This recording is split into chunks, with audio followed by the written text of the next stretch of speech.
Hello everyone, this is Antom64, And this is the Hell Dragon. and welcome to Hellfire-Commentaries' first console playthrough. This is Kingdom Hearts for the PlayStation 2. And this was a bitch to set up. Oh, like you won't believe.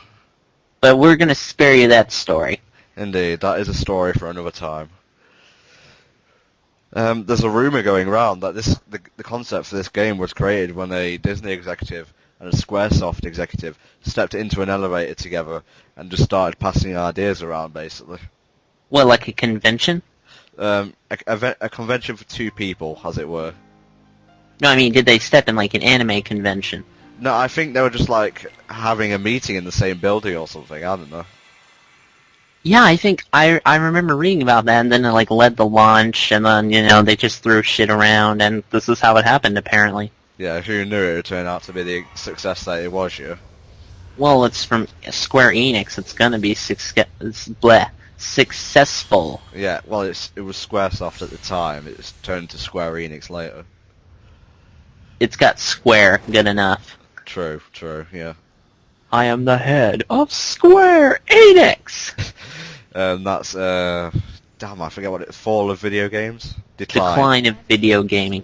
And if anyone hasn't seen that yet, go watch it. It's good. It is funny. Especially part 3. Mm-hmm. This is your typical Square opening CGI and whatnot. I think they started doing really weird ones since Final Fantasy VIII. Well, I've never really played any of the Final Fantasy games. I've only played Final Fantasy 1, 2, and 12. What was 12 like? Boring. Are we to understand what's going on here? To this day, I do not understand what the hell this video is supposed to mean. It's like full of all these weird metaphors and Freudian concepts. I'm like, okay, what the fuck's going on? What am I supposed to be getting out of this? I understand what this bit is, because it actually happens in the game. Well, except for the wave. Yeah, I don't know the wave, and then something happens, and then... Could the wave stand for darkness, perhaps? But it's blue. It's gotta be color-coded. It True. might be resistance or something. Yep. And then this happens. And meanwhile, Simple and Clean is playing in the background, so I guess Sora needs a bath. I don't know. Yeah, this song is by Utada Hikaru, I think. Excuse my pronunciation. I don't know who it's by. It's actually a remix of the actual theme, and I'll be damned if Kairi is not a rip-off of Kari from Digimon. I think Kairi took some design inspiration from Kari, but I don't know. I'm not a doctor. Yeah, I kind of mentioned this over and over again in my Chain of Memories playthrough. What's going on here? Okay, still don't know what's going on. I'm sorry. Maybe it's because I'm American, but... Oh, don't go there. Don't. Well, I mean, you see this a lot in Japanese RPGs, and I'm just saying, it's like... It don't make sense. I mean, I want to try and figure out what's going on, but it's hard, I guess. The same thing happened to Roxas in Kingdom Hearts 2, but we'll get to that eventually. Yes, we will. Indeed. I gotta say about Kingdom Hearts 1, it has a nice degree of simplicity that, you can appreciate. When you get to Kingdom Hearts 2, it really drifts from what made Kingdom Hearts 1 so great. What would you say then? Put that into words. What, that made Kingdom Hearts 1 so good? Yep. Well, the combat wasn't as complicated as it was in Kingdom Hearts 2.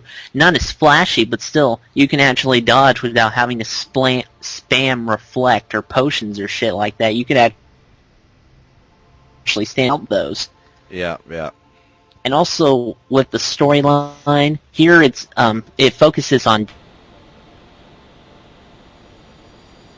Sorry, it focuses on... It would just shift it to another... Sorry, you kind of cut out a bit there. It focuses on what? It focuses on the first game focuses more on Disney villains, which gives it a unique sort of flavor. But then when we get to 2, it just turns into typical Square Enix fare. Indeed. There was actually a game on the PC where you could fight Disney villains. I remember seeing it in an issue of Fleetway Sonic the comic, which is essentially the English version of the Archie comics.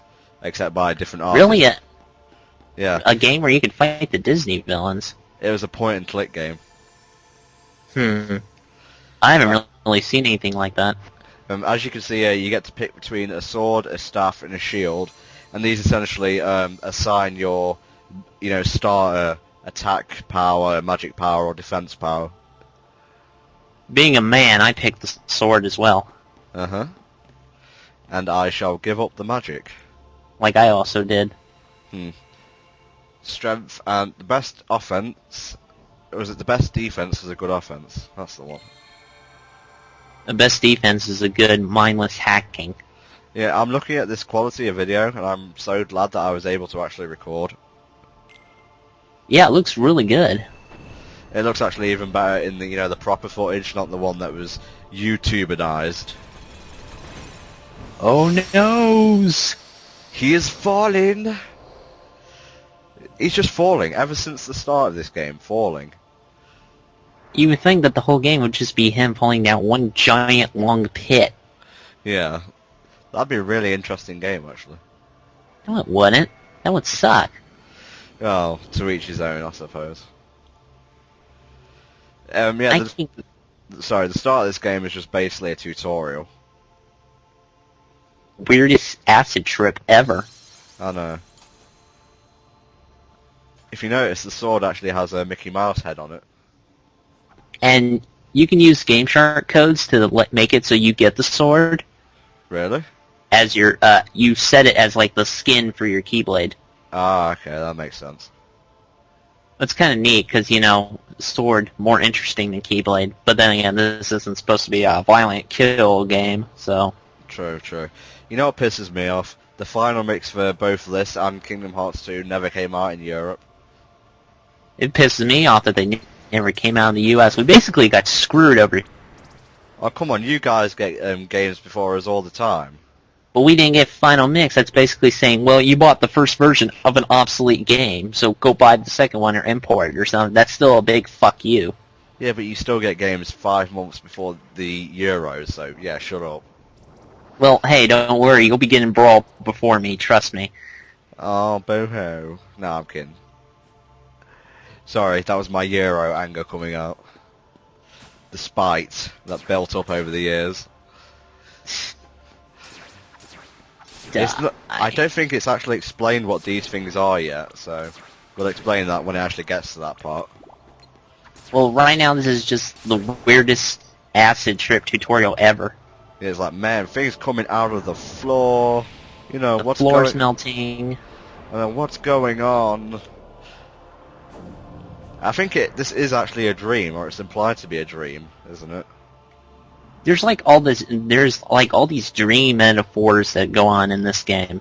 It's crazy. Oh, sorry. It's like, he was having a seizure. Kind of spazzing a bit there, Sora. Indeed.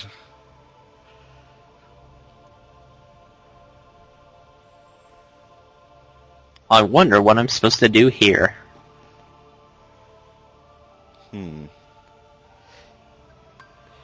Another thing that pissed me off, during battle in Kingdom Hearts 1, you could not open treasure chests.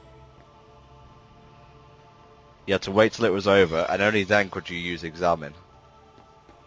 Oh yeah, I forgot about that. You can open them in KH2 during a fight. I haven't really checked. Yeah, you can, but you can't do it during this game. Well, I don't know. I'm starting to think that this game is superior to the second one in several ways. I really need to pick it up again. I like them all, to be honest.